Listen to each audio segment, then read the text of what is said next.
"It's been 3 months, Donovan," Sophie said, her voice sharp with anger.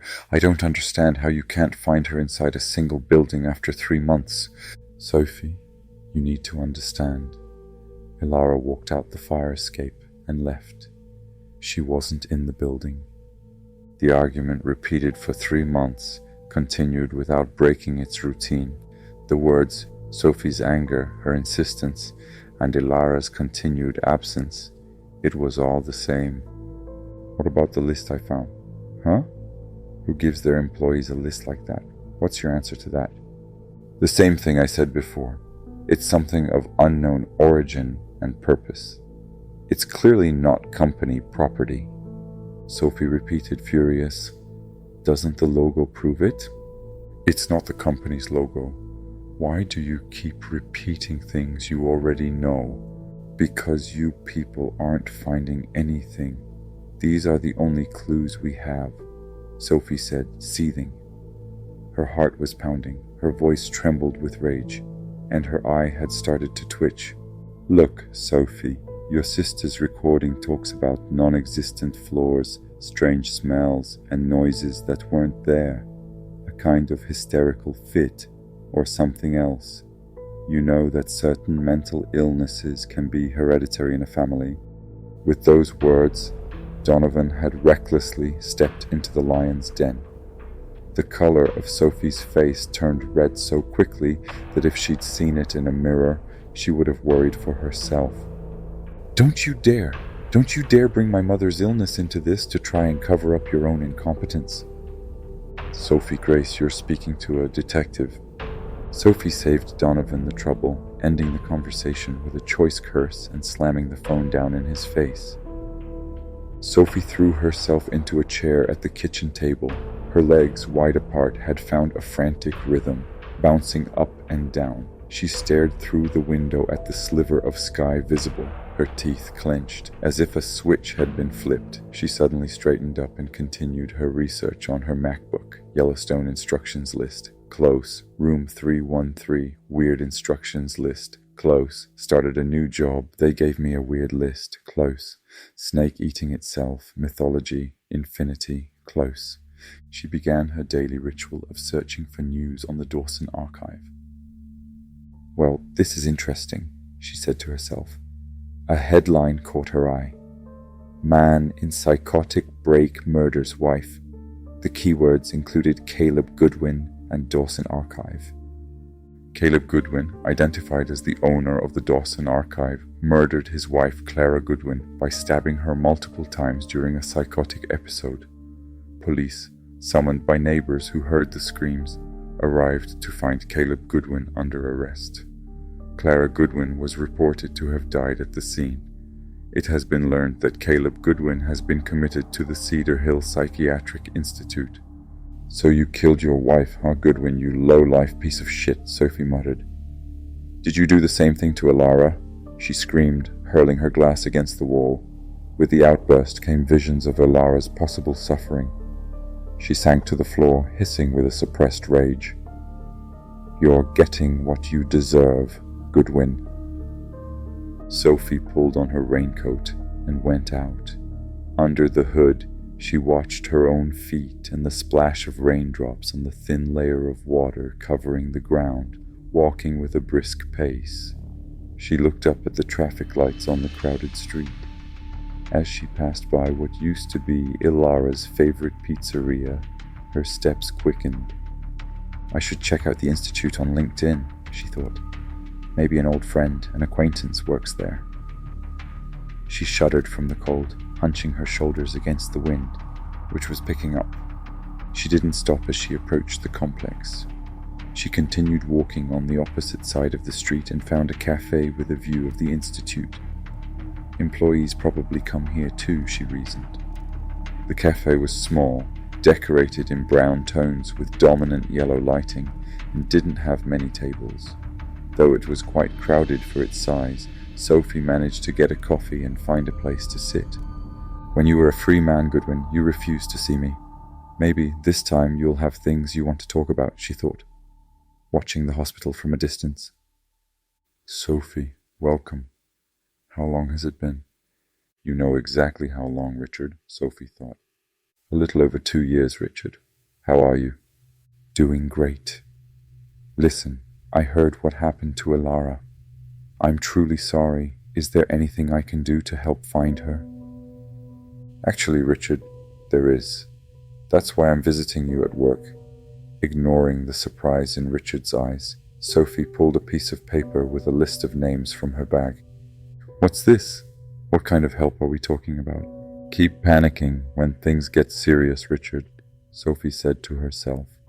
Here's the deal, Richard. I need to know which person on this list is in the worst financial shape, and exactly how bad it is. What? Sophie, look, I absolutely cannot give you a client's account information. If that got out, my career would be over. Besides, what makes you think they even have loans or accounts here? Richard, look at me. After all these years, and after everything you did, you owe me this, okay? I'm not going to tell you why I need this, but my sister is missing, Richard. Ilara is missing, do you understand? For once in your life, help me when I need it. Richard threw his hands up and let out a deep breath. Even though I don't see how this has anything to do with Ilara, I'll help you. He picked up the receiver of his desk phone and pressed a button, looking through the glass wall of his office at his assistant. Don't let anyone in. Hanging up, he focused on his computer screen and began to speak. Okay, here's what we'll do. I'll run a credit check on these names. It's the surest way to find the guy in the shittiest situation. For several minutes, Sophie silently watched Richard stare at the screen, muttering to himself, Yep, this is your guy. Dylan Avery. His credit score is about as bad as it can get. It's a wonder he's not on the street. Thank you, Richard. I won't forget this. As Sophie stood to leave, Richard shot up from his chair. Sophie, where are you going? Wait a second. Sorry, Richard, I'm in a hurry, Sophie said without a backward glance.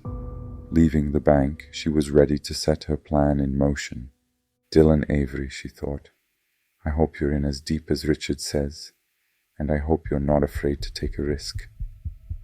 Back home, Sophie's first move was to open LinkedIn.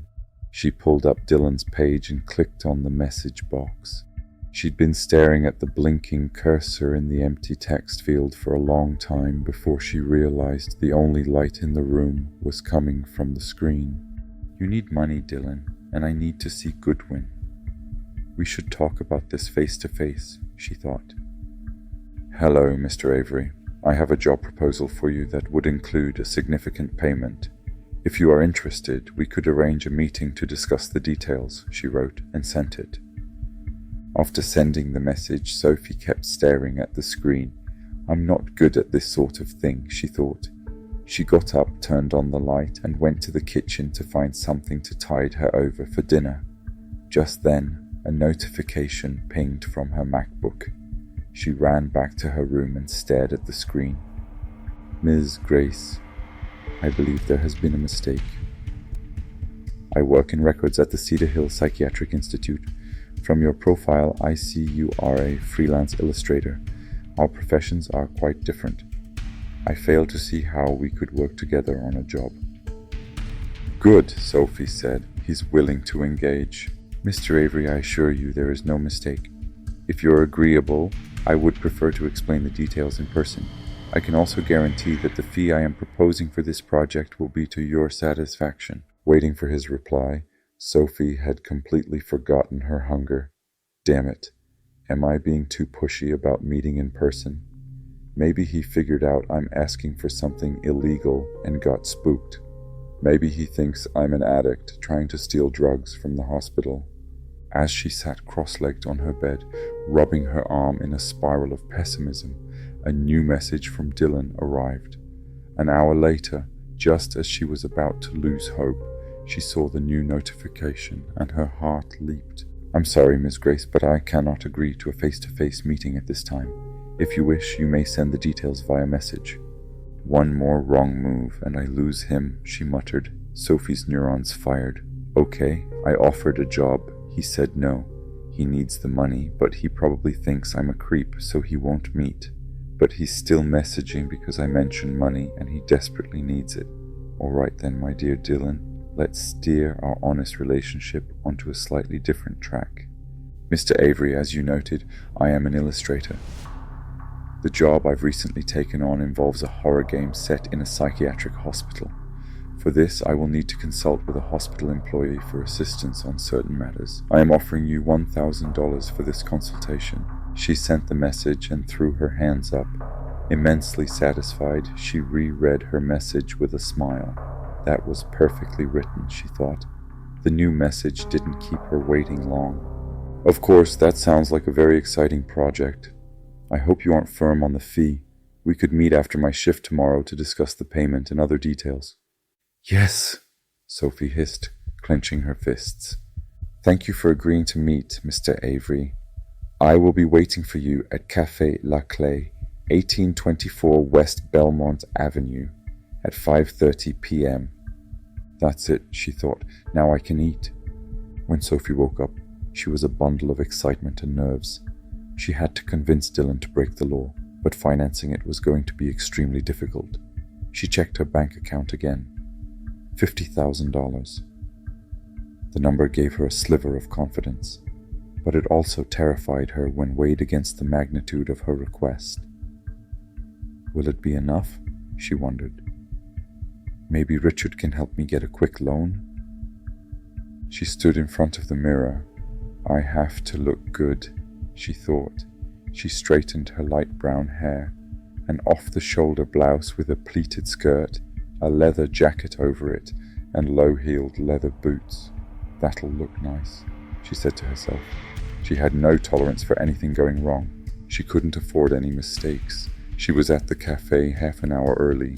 Listen, Dylan, I'm offering you $50,000. No. What if he asks for more? Dylan, I didn't bring you here for a game project. I know your situation. Scenarios and images of Dylan calling her a psycho and storming out of the cafe flashed through her mind. Before she could defeat the imaginary Dylan in her head, the real one walked in. He raised a hand in a friendly wave and smiled, striding over to her table and extending his hand. Hello, Ms. Grace. I hope I didn't keep you waiting. On the contrary, you're right on time. If you're hungry, I can order food. She regretted it the moment she said it. We're not in a restaurant, Sophie, and why are you offering the man food? Being unable to hide her excitement was making Sophie's stress even more visible. Actually, I could look at the menu. Does this place have good food? Sophie lowered her head and pressed her palm to her forehead, then shot Dylan a sharp look. Listen, Dylan, there's no easy way to bring this up. I didn't invite you for a game project. I know you're on the brink financially. Here's the situation. I need to meet someone, Caleb Goodwin, and I can't do it without your help. You need to prepare a few documents to let me meet with him. I'm offering you $20,000. The atmosphere suddenly froze over. Sophie watched, with attention and worry, as the smile slowly faded from Dylan's face. Hold on. What exactly makes you think I'd go to prison for $20,000? And what gives you the right to lure me here with lies and then expect me to commit document fraud? Sophie stared at Dylan blankly. A conversation she hadn't wanted to enter had begun, and the real Dylan had reacted just like the imaginary one. But she couldn't delay any longer, saying something was better than silence. Listen, Dylan. About 3 months ago, my sister disappeared, and she worked at Caleb Goodwin's company. One day, she went to work and never came out. After Goodwin killed his wife, he was sent to your hospital. He may have done the same thing to my sister, do you understand? I will do anything to find out what happened to my sister, to Alara. I will break every rule. You need money, and we can help each other. And where do you get that I need money? Dylan's voice began to rise and attract attention from other tables. Sophie instinctively made a light hand gesture to lower his voice and glanced at the other tables. Listen, Dylan, I know your credit score is on the floor. I'm just going to go in, talk, and leave. I need an entry document showing I'm Goodwin's lawyer, and after that I won't bother you again. Dylan brought his hand to his lips and moved it across his face. Listen, I'm very sorry for your sister. I wish there were something I could do, but I can't do what you're asking. Dylan, think again before refusing. You're afraid of losing everything, but if you can't find money somewhere, isn't that what's going to happen anyway? Dylan stared at the ceiling, mouth open, tapping his fingers rapidly on the table one by one. Here's what I'll say. You win, but $20,000 is far too little for this. I want $100,000. Sophie looked at Dylan with hesitation. It's as good as done, she thought. Okay, you want $100,000. That's a lot of money, Dylan. I can give at most $50,000. Sorry. I guess you'll have to find someone else, he said, starting to gather himself. Fine, $100,000 deal. Just give me a few days and you start preparing the documents. Sophie took a deep breath. It's worth it for Ilara, she thought. That man Goodwin knows what happened to you, Ilara, and I'm going to find out. Sophie was finally approaching with confident steps the place she had dreamed of entering for days. Dylan had done a good job. He hadn't only arranged the documents, he had also chosen a day when the chief physician wouldn't be there. Of course, Sophie saw this less as a favor to her and more as Dylan covering himself. When she reached the gate of Cedar Hill Psychiatric Institute, she introduced herself to the security guards. Elisa Clark, I'm Mr. Goodwin's attorney. I'm here to see him. A RDC registration card, please. Here you go. I paid $5,000 for that card. It had better work, she thought. Miss Clark, your entry documents have been approved. My colleague will accompany you. As Sophie walked from the entrance to the courtyard, the fact that her plan was working began to sweep her with a different excitement. What am I doing? She thought. Meanwhile, the security guard was telling her the procedures. As you know, by state rules, you will meet your client alone, but because he is a patient with violent tendencies, he will meet with you with wrist restraints. They entered the building where she would meet Goodwin. The not very wide corridors were lit by cold fluorescence. Sophie felt stomach acid rise into her mouth. She dug her nails into her palms. She had started tensing so much that she felt the pain spreading from her neck to her shoulders. The guard continued explaining procedures. I'll be waiting for you right outside the door. Also, the room has a one-way mirror. My colleagues and the orderlies will be following you from there. Don't worry, no sound or video is recorded. We can't hear you, we can only see you. Of course, these are for your safety. I should also mention, there is a panic button in the room. By then they had reached the door where the meeting would take place. When Sophie entered, she saw Goodwin grinning at her. Goodwin let out a laugh. Ms. Grace, if I could, I'd give you a standing ovation. He raised his hands as high as the restraints allowed. If I had known about the hidden gem in your family, I would have hired you instead of Ilara. I'm sure you would have moved beyond being a mere lyrosaur in no time. Sophie raised her eyebrows at Goodwin. He didn't seem that crazy to her. She realized he was deliberately trying to get under her skin. Keeping her nerves in check, she asked, Lyrosaur? Oh, never mind, Miss Grace. This is information you will never be able to access, and that would mean nothing to you. Sophie leaned forward. Then let's put this nonsense aside. You know what I want to learn. Where is Ilara Goodwin? Goodwin twitched strangely, tilting his head to the right twice. Look, what happened to Ilara? Sir? Yes, Ilara. What happened to her? Goodwin's speech began to slow. His eyes started following something in the room. The thing is, Ms. Grace, I didn't kill my wife. Goodwin kept speaking while looking to his left. Yes, that's true. But anyway, you were asking about Ilara, weren't you? His face started to wrinkle and crease. Sophie watched what was happening with great tension. She realized she was suddenly starting to lose Goodwin, but it seemed he was somehow trying to keep the conversation around Ilara. The man was struggling with something that was distracting him. Sophie didn't risk distracting him. She continued to listen silently. "Look, listen to me, this isn't a joke. We don't give that damned list for laughs, okay? Every goddamn bitch who works on that floor knows she has to follow it. Do you think we pay them all that money just to put files into folders? They knew the risk. This is how we make a deal with all of them: secrecy and obedience. In return, lots of money."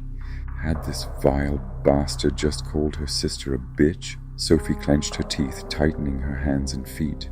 Goodwin began listening to his surroundings, turning his head left and right, as if trying to catch a sound. Suddenly, he opened his eyes wide and looked at Sophie.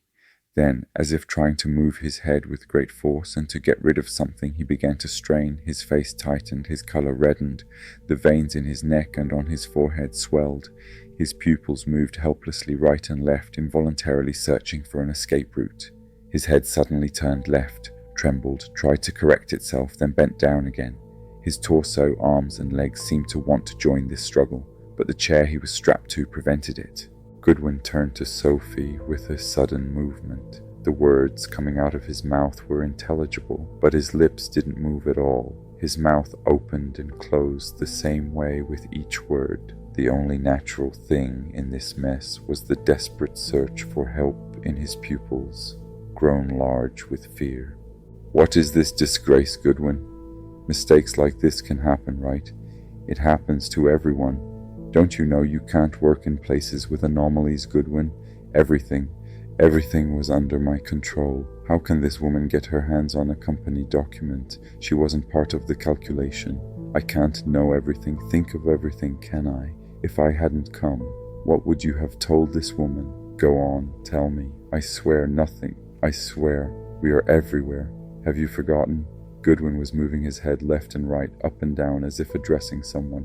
"Caleb," Sophie called out in a commanding tone. Goodwin looked at Sophie, and all at once he flew, chair and all, toward the corner of the ceiling. Sophie sprang from her chair so fast she lost her balance and fell. As she straightened up, she saw Goodwin, freed from his restraints and his chair, running at her with a grin that was completely split open and reflected an unnatural horror. The door behind Sophie opened. A security guard was about to throw himself between Sophie and Goodwin when Goodwin started slamming his head against the table. While the guard tried to stop him, other guards and orderlies rushed in, but they could not restrain this superhuman strength. For what felt like an eternity to her, Sophie watched as Goodwin, with a sadistic grin, kept smashing his head into the table while brain matter scattered everywhere. A security guard took her by the arm, saying, "Ms. Clark, come," and began dragging her out. Sophie stared at the man with eyes full of horror, saying nothing, giving no reaction. They took Sophie into a room and tried to calm her down. Suddenly, the curtain of horror before her eyes began to part. A scream rose inside her. "Get out of here! Get out of here!" Sophie held her head and stood up. For a moment she lost her balance and staggered, but did not fall. "Sit down, Ms. Clark," said someone she hadn't seen before.